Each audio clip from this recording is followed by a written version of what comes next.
बिजलियों का शुक्रिया फूका मेरा घर बार बार। बिजलियों का शुक्रिया फूका मेरा घर बार बार, कम से कम मुझको मेरा घर तो बसाना आ गया। हेलो व्यूअर्स, आप सबका स्वागत है मेरे और आपके अपने यूट्यूब चैनल अर्थ मित्रा पे। और हम फिलहाल सीरीज पे चला रहे हैं security analysis and portfolio management, जो कि एक इम्पोर्टेंट सब्जेक्ट है किसी भी फाइनेंस रिलेटेड डिग्री, चाहे वो बीबीए हो, एमबीए हो, बीकॉम या एमकॉम। तो इसके लास्ट वीडियो में हमने ऑलरेडी देखा what is investment, what are the various tools of investment, what is the process of investment. Then we also discuss risk, type of risk, investment, how to calculate investment, and in the later part, last part, we started discussion on fundamental analysis and technical analysis. So we just have a broad overview of what is fundamental analysis and what is technical analysis. तो आज के इस video में हम cover करेंगे detail में what is fundamental analysis, इसमें क्या क्या चीज़ हम इंक्लूड करते हैं, क्या क्या इसके पार्ट होते हैं। Then same way what is technical analysis, और इसके कौन कौन से टूल्स या टेक्निक्स हम यूज करते हैं टेक्निकल एनालिसिस में, और कहाँ पे हम फंडामेंटल एनालिसिस यूज करेंगे, कहाँ पे हम टेक्निकल एनालिसिस यूज करेंगे। तो ये स्टूडेंट पॉइंट ऑफ व्यू से तो है ही है इम्पोर्टेंट, क्योंकि एग्जाम में हमारे कुछ क्वेश्चन इससे आते हैं। But as a investor also, तो जो भी इन्वेस्ट कर रहा है या करने वाला फ्यूचर इन्वेस्टर है, उसके लिए भी ये वीडियो बहुत ही इम्पोर्टेंट रहने वाला है, क्योंकि हम इसमें एक प्रैक्टिकल अप्रोच से देखेंगे कि फंडामेंटल एनालिसिस में हम क्या क्या चीज़ें कैसे कैसे करते हैं, और टेक्निकल एनालिसिस का भी एक ओवरव्यू लेंगे हम कि कौन कौन से इंडिकेटर हैं इसके टेक्निकल एनालिसिस के, और किसका क्या मीनिंग है, किससे क्या इंडिकेशन हमें मिलता है। ओके, सो हम शुरू करते हैं। सिक्योरिटी एनालिसिस तो हमने ऑलरेडी देखा। सिक्योरिटी एनालिसिस क्या है? Evaluation of securities for investment decision, कि जो हम इन्वेस्टमेंट डिसीजन लेने वाले हैं उसके लिए हम कुछ एनालिसिस करते हैं, कुछ टेक्निक्स यूज करते हैं, so that we can choose, because there are lots of investment alternative availables, but we are having limited resources. मेरे पास तो एक लिमिटेड पैसा है, मैं हर जगह तो इन्वेस्ट नहीं कर सकता, हर कंपनी के शेयर में तो इन्वेस्ट नहीं कर सकता, मुझे तो कुछ 2 या 3 या 4 स्टॉक चाहिए जहाँ पे मैं इन्वेस्ट करूँ। ठीक, तो वो कैसे मैं चूज करूँ, उसमें हमारी हेल्प करता है security analysis. Major there are 2 types of analysis या 2 अप्रोच हम इसमें डिस्कस करते हैं, that is fundamental analysis number 1 and number 2 is technical analysis. तो 2 तरह के अप्रोच हैं। आप देखते हो टीवी में, आप देखते हो कई बार एनालिसिस्ट आते हैं, उसमें 2 तरह की बातें करते हैं। कुछ एनालिसिस होते हैं वो बात करते हैं कंपनी के फंडामेंटल पे, ठीक, कंपनी का प्रॉफिट कितना बढ़ रहा है, घट रहा है, सेल्स बढ़ रही है, घट रही है, कंपटीशन का लेवल क्या है, इकोनॉमी में क्या चल रहा है, कंपनी की प्राइस अर्निंग रेशियो क्या है। तो वो सब कौन से होते हैं? फंडामेंटल एनालिसिस, जो हम आगे बात करेंगे। और दूसरी तरफ कुछ ऐसे एक्सपर्ट होते हैं जो क्या बात करते हैं? चार्ट दिखाते हैं, चार्ट में ये इंडिकेटर है, टॉप पे चल रहा है, बॉटम बन चुका है, सपोर्ट की बात करते हैं, रेजिस्टेंस की बात करते हैं, ठीक, हायर हाई, हायर लोज, इस तरह के वर्ड यूज करते हैं। They are actually technical analyst. ठीक, तो आज हम डिटेल में बात करेंगे फंडामेंटल एनालिसिस में क्या क्या टूल्स होते हैं और टेक्निकल एनालिसिस में कौन कौन से टूल होते हैं। सो फर्स्ट आता है हमारा fundamental analysis. So what is fundamental analysis? Study of economic, industry and company factor. यानी इसमें हम 3 चीज़ों को मेनली एनालाइज करते हैं, 3 फैक्टर की बात करते हैं। नंबर 1 इकोनॉमिक, नंबर 2 इंडस्ट्री, और नंबर 3 कंपनी। और इसको हम EIC फ्रेमवर्क भी बोलते हैं। EIC stand for E for economy, I for industry and C for company. इसलिए इसको EIC फ्रेमवर्क भी बोलते हैं। यानी 3 लेवल पे हम स्टडी करते हैं, economic level, industry level and company level. और जब तीनों लेवल हमारे लिए फेवरेबल होते हैं, तीनों फैक्टर हमारे लिए फेवरेबल होते हैं, तो हम उसमें इन्वेस्ट करते हैं। ऑब्जेक्टिव क्या है हमारा फंडामेंटल एनालिसिस का? फाइंड इंट्रिंसिक वैल्यू, यानी हमें उस स्टॉक की, उस असेट्स क्लास की एक intrinsic value, intrinsic value means fair value, you can say fair value क्या होनी चाहिए based on their fundamental business and their accounting balance sheet. ठीक, तो हम कंपनी की बैलेंस शीट को स्टडी करके, कंपनी के रिसोर्सेज को स्टडी करके, we want to find out, we try to find out intrinsic value, and it is also a long term approach. Fundamental analysis mainly कहाँ पे यूज होता है? जहाँ हम लॉन्ग टर्म के लिए इन्वेस्ट कर रहे हैं, 3 साल, 5 साल, 7 साल, 10 साल के लिए अगर मुझे इन्वेस्ट करना है किसी कंपनी के शेयर में, तो हम फाइंड आउट करना चाहेंगे ऐसा स्टॉक जो फंडामेंटली स्ट्रॉन्ग हो और जिसकी इंट्रिंसिक वैल्यू जो है मार्केट प्राइस से ठीक ठाक कम हो। तो EIC फ्रेमवर्क हमारा क्या हो गया? Economy, industry and company. So EIC में हम 3 चीज की बात कर रहे हैं, economic, industry and company. Economy means overall economy, अगर हम इंडिया की बात करें तो इंडियन इकोनॉमी या वर्ल्ड इकोनॉमी की बात करते हैं। तो इसमें हम इंडियन इकोनॉमी में क्या बात करते हैं? GDP, ग्रोस डोमेस्टिक प्रोडक्ट क्या है, कितना बढ़ रहा है, घट रहा है, ये स्टेगनेंट है। GDP ग्रोथ की हम बात करते हैं। यहाँ पे इन्फ्लेशन, इन्फ्लेशन रेट क्या चल रही है, क्या ये कंट्रोल में है, इन्फ्लेशन रेट बढ़ रही है या घट रही है, क्योंकि इन सब का इम्पैक्ट कहीं ना कहीं कंपनी के प्रॉफिट पे और कंपनी के शेयर पे आता ही आता है। Then interest rate, interest rate is also a important factor और important cost for the company, क्योंकि सब कंपनी लोन लेती है डायरेक्टली या इनडायरेक्टली, और जैसे इंटरेस्ट रेट बढ़ते हैं तो उनके लिए वो कॉस्ट बढ़ जाती है, प्रॉफिट उनका उतना ही कम हो जाता है। ठीक, तो हम मेनली 3-4 फैक्टर की इसमें बात करते हैं, GDP, इन्फ्लेशन, इंटरेस्ट रेट। इसके अलावा हमारा पर्सनल इनकम लोगों की कितनी बढ़ रही है, पॉपुलेशन का क्या लेवल चल रहा है। तो ये सब फैक्टर हम इकोनॉमिक लेवल पे ट्राई टू फाइंड आउट करते हैं। एक्सपोर्ट लेवल कितना बढ़ रहा है, घट रहा है, ठीक, कंजम्पशन लेवल क्या क्या स्टेटस है, ये सारे हम किस में बात करते हैं? इकोनॉमिक फैक्टर, यानी इकोनॉमी हमारी किस कंडीशन में चल रही है, क्या इकोनॉमी हमारी ग्रोइंग है या स्टेगनेंट है या डाउन ट्रेंड में है, वो हमें इकोनॉमिक फैक्टर से पता लगता है। देन इंडस्ट्री, इंडस्ट्री से मतलब क्या है? जिस कंपनी में हम इन्वेस्ट करना चाहते हैं वो किस इंडस्ट्री से रिलेटेड है। मान लो ICICI बैंक है तो वो बैंकिंग इंडस्ट्री से रिलेटेड हमारा हो गया। एयरटेल की बात करूं तो वो टेलीकॉम इंडस्ट्री से रिलेटेड है। तो यानी उस इंडस्ट्री में हम क्या चल रहा है उसको हम फाइंड आउट करने की कोशिश करते हैं बाई इंडस्ट्री एनालिसिस। तो इसमें हम इंडस्ट्री की चेक करते हैं, ग्रोथ रेट क्या है, लेवल ऑफ कंपटीशन कैसा है। अगर किसी इंडस्ट्री में कंपटीशन लेवल बहुत ज़्यादा होता है तो वहाँ पे क्या होगा? प्राइसिंग वॉर हो जाती है, प्राइस हमें कम रखना पड़ता है, जो कि अल्टीमेटली हमें प्रॉफिट कम देता है। ठीक, तो वहाँ पे शेयर प्राइस में बढ़ने के चांसेस कम होते हैं। बट जहाँ पे कंपटीशन कम हो जाता है या नहीं होता है वहाँ पे वो फेवरेबल होता है। जैसे हम टेलीकॉम का एग्जांपल लें तो जब पहले कंपटीशन बहुत ज़्यादा था, जब जियो कंपनी आई स्टार्ट में तो उसने कंपटीशन बहुत ज़्यादा किया, प्राइस बहुत कम रखा, 0 रखा, तो उससे क्या हो, बाकी कंपनियों को भी अपना प्रॉफिट कम हो गया क्योंकि उनको भी अपना प्राइस कम करना पड़ा।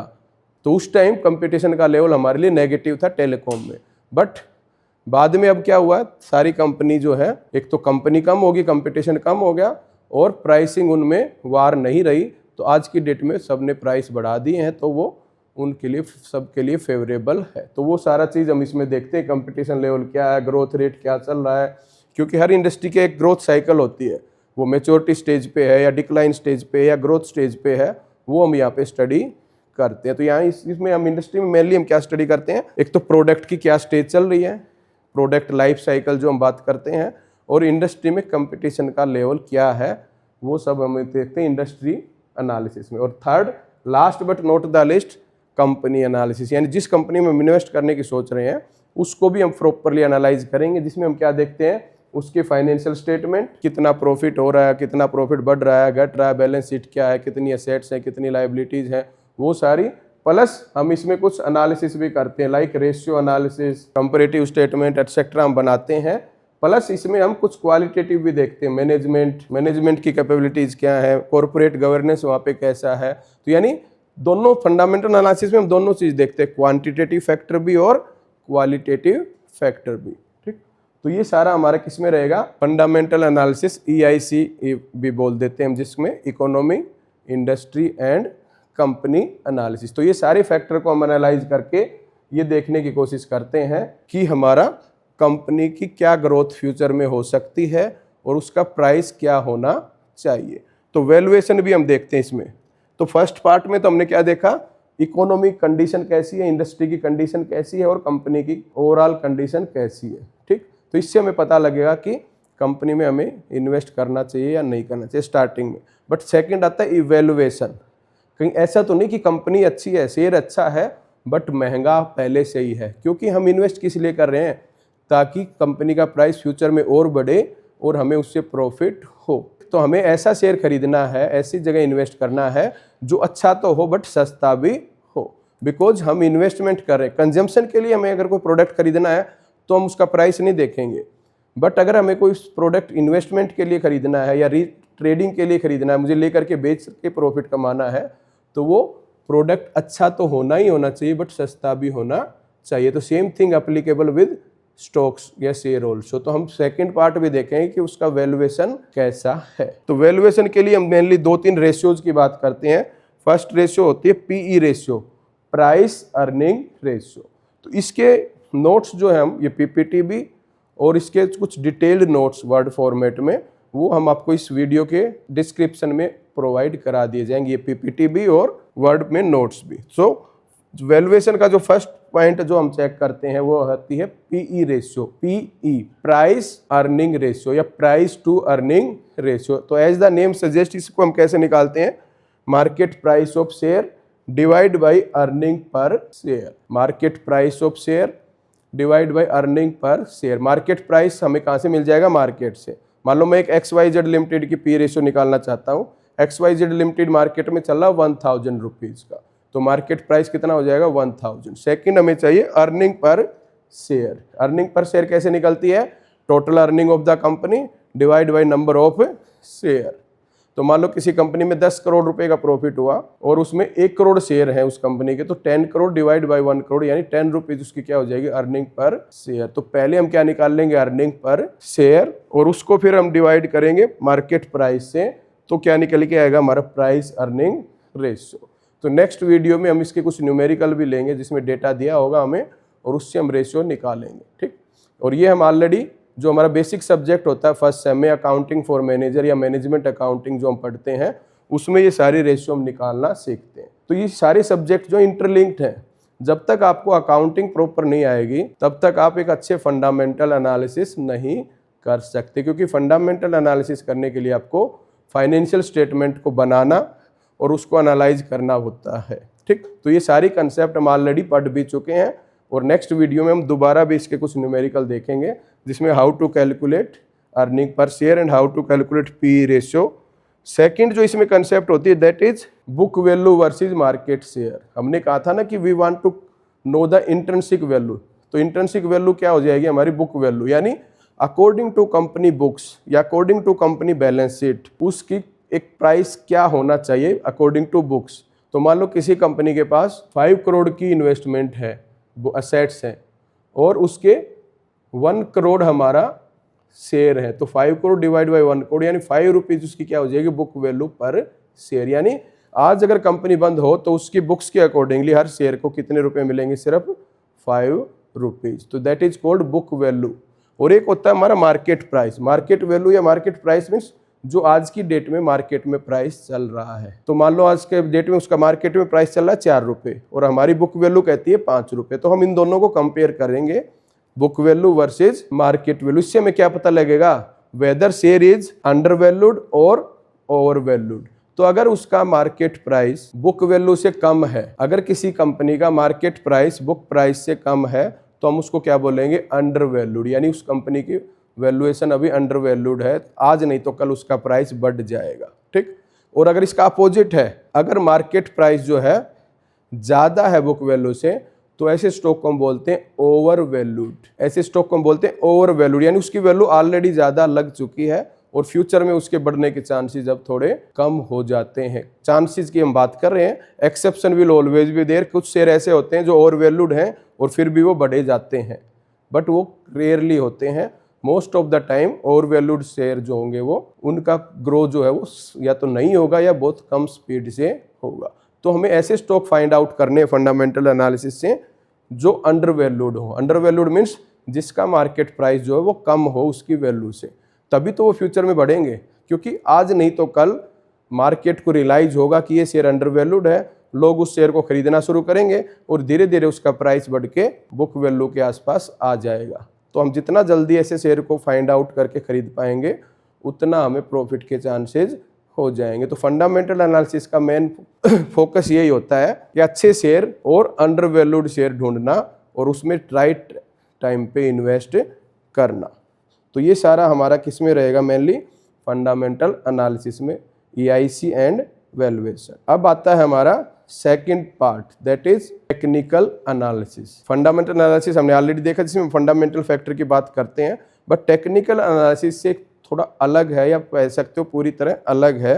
बिकॉज ये क्या कहता है कि हमें इतना मेहनत करने की कोई ज़रूरत नहीं है कि हम कंपनी की बैलेंस शीट स्टडी करें, P&L स्टडी करें, डेटा स्टडी करें, इकोनॉमी स्टडी करें, इंडस्ट्री को स्टडी करें, वैल्यूएशन चेक करें।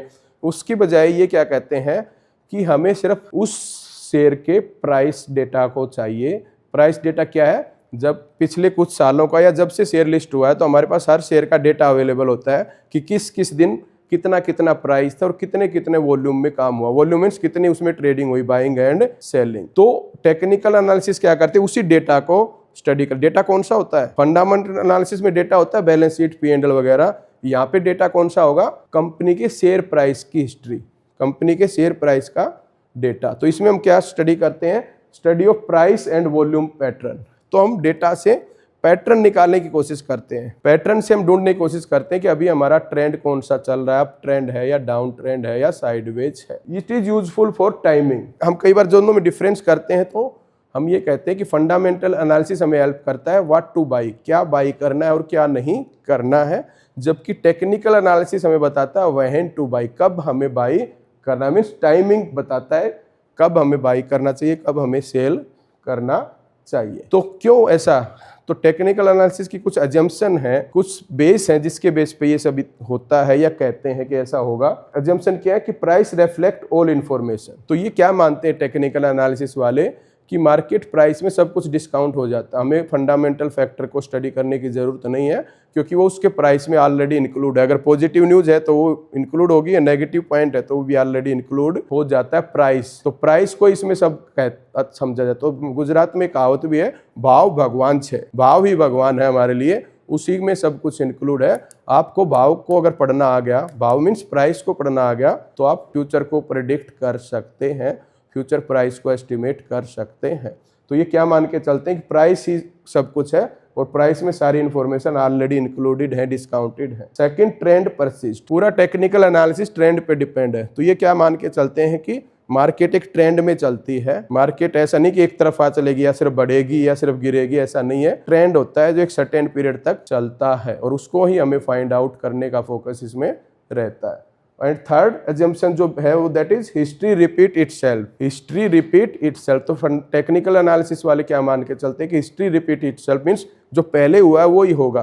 तो पहले अगर कुछ कंडीशन में ऐसा हुआ था तो आने वाले फ्यूचर में भी उस कंडीशन में वैसा ही रिजल्ट आएगा। तो इसके बेस पे ही वो क्या करते हैं, try to find out some pattern और try to find out some trend, और उसके ट्रेंड के या पैटर्न के बेस पे हम फ्यूचर प्राइस को प्रेडिक्ट करते हैं। तो टेक्निकल एनालिसिस में हमने देखा what is technical analysis and what are some assumption. तो यहाँ पे हम जो कुछ टर्मिनोलॉजी या यूज करते हैं या कुछ इंडिकेटर या टूल्स यूज करते हैं, तो some of them are advance and decline. जो हम प्राइस की बात करते हैं तो कुछ इंडिकेटर जो हम इसमें यूज करेंगे that is price and decline.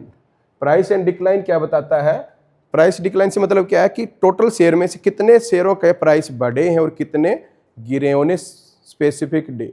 मान लो मैं बात करता हूँ आज के डेटा की, तो आज के डेटा में मैं देखूंगा, मान लो हमारे टोटल 5000 शेयर मान लो लिस्टेड है, तो उन 5000 में से कितने शेयर आज बढ़े और कितने शेयर गिरे। तो मान लो डेटा मैंने स्टडी किया, पता लगा 4000 शेयरों के प्राइस बढ़े हैं और 1000 के डिक्लाइन हुए हैं।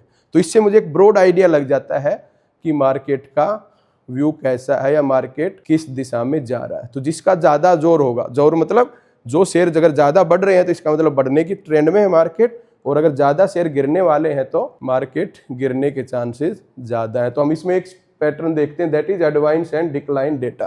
तो जब भी हम शाम को बैठ के देखते हैं कि आज टोटल शेयर में से कितने शेयरों का प्राइस बढ़ा है और कितनों का गिरा, और फिर हम उनको कंपेयर करके पता लगाने की कोशिश करते हैं। तो फर्स्ट पार्ट हो गया हमारा एडवांस एंड डिक्लाइन। सेकंड हम बात करते हैं new high and new low. New high and new low से मतलब क्या, कितने शेयर ऐसे हैं जिन्होंने आज अपना हाई बनाया है, और लो से मतलब कितने शेयर ऐसे हैं जिन्होंने आज अपना लाइफ टाइम का लो प्राइस बनाया है। तो इससे भी हमें पता लगता है क्या ट्रेंड हमारा चल रहा है। अगर बहुत ज़्यादा शेयर हैं जो हाई पे हाई बना रहे हैं तो इसका मतलब मार्केट एक बढ़े ही जा रही है, और अगर लो शेयर बना रहे हैं ज़्यादा से ज़्यादा तो इसका मतलब मार्केट डाउन ट्रेंड में चल रही। तो यानी हम क्या कर रहे हैं, कुछ नहीं कर रहे, जो डेटा है प्राइस का पिछले कुछ दिनों का या कुछ सालों का, उसको स्टडी करके हम एक ट्रेंड पता करने की कोशिश कर रहे हैं। तो टेक्निकल एनालिसिस कुछ नहीं है, इट इज़ ए प्रेडिक्शन है, बट प्रेडिक्शन के लिए हमने कुछ बेस ऐसा लिया है जो डिपेंड करता है पास्ट डेटा के। तो पास्ट डेटा वो आज का भी हो सकता है,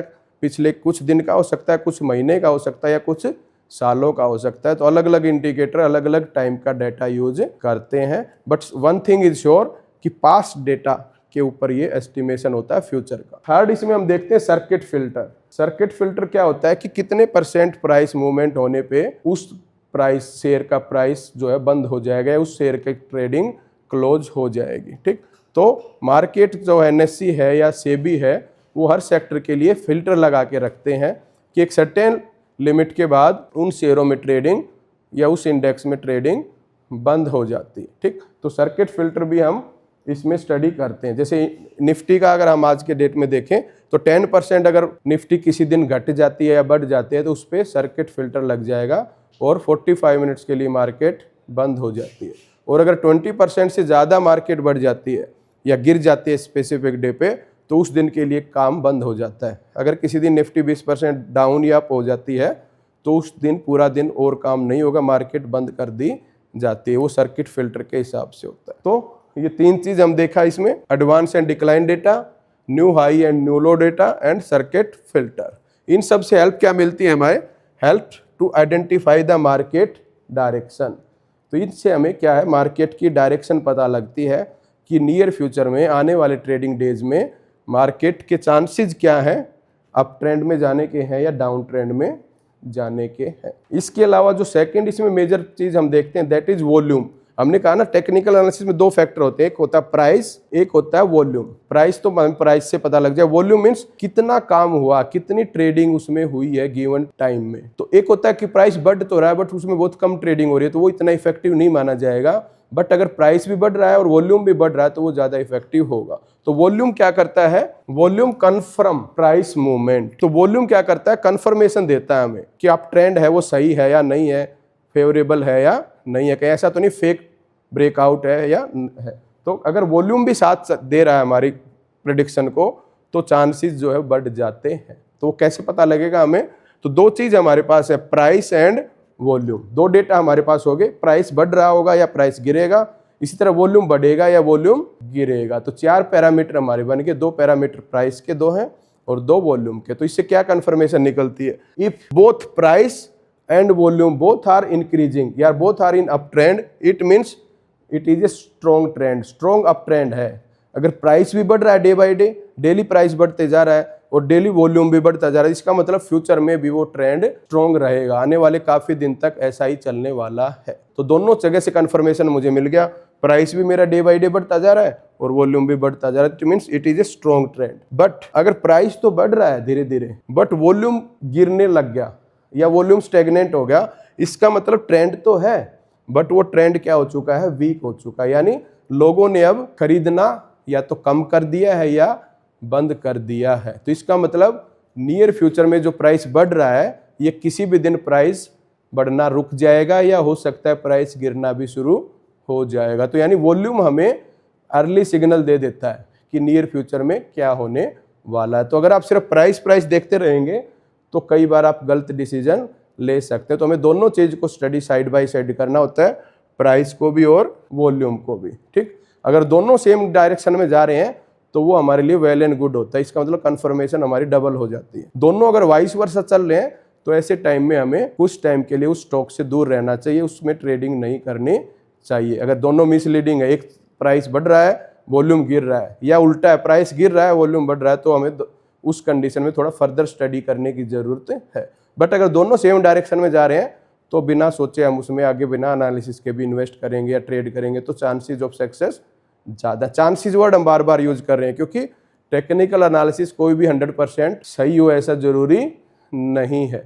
हम चांसेस बढ़ाने की बात करते हैं। अगर हमारे चांसेस मोर देन 50% है, 51 से लेके 70-80%, जितने ज़्यादा होंगे उतना हमारे लिए अच्छा टेक्निकल एनालिसिस माना जाएगा। इसके अलावा कुछ अदर इंडिकेटर जो हम स्टडी करते हैं दैट इज इंस्टीट्यूशनल एक्टिविटी। हम देखते हैं FII क्या खरीद रहे हैं बेच रहे हैं, DII क्या खरीद बेच रहे हैं, उनका ओवरऑल डेटा प्लस का है, पॉजिटिव है या नेगेटिव, यानी ओवरऑल दे आर बायर और ओवरऑल दे आर सेलर। क्योंकि हम ये मान के चलते हैं कि जो FII या DII होते हैं they are having more expertise, उनके पास रिसोर्सेज भी ज़्यादा है, उनकी नॉलेज भी ज़्यादा है, तो वो जो कर रहे हैं हमें उनको फॉलो करना है। तो टेक्निकल एनालिसिस का एक और पैरामीटर ये होता है कि फॉलो द मार्केट लीडर। तो जो FII है, DII है, उनको हम फॉलो करने की कोशिश करते हैं। अगर वो खरीद रहे हैं तो हम भी खरीदेंगे, वो बेच रहे हैं तो हम भी बेचेंगे। तो हमें पता कैसे लगेगा वो खरीद रहे हैं या बेच रहे हैं?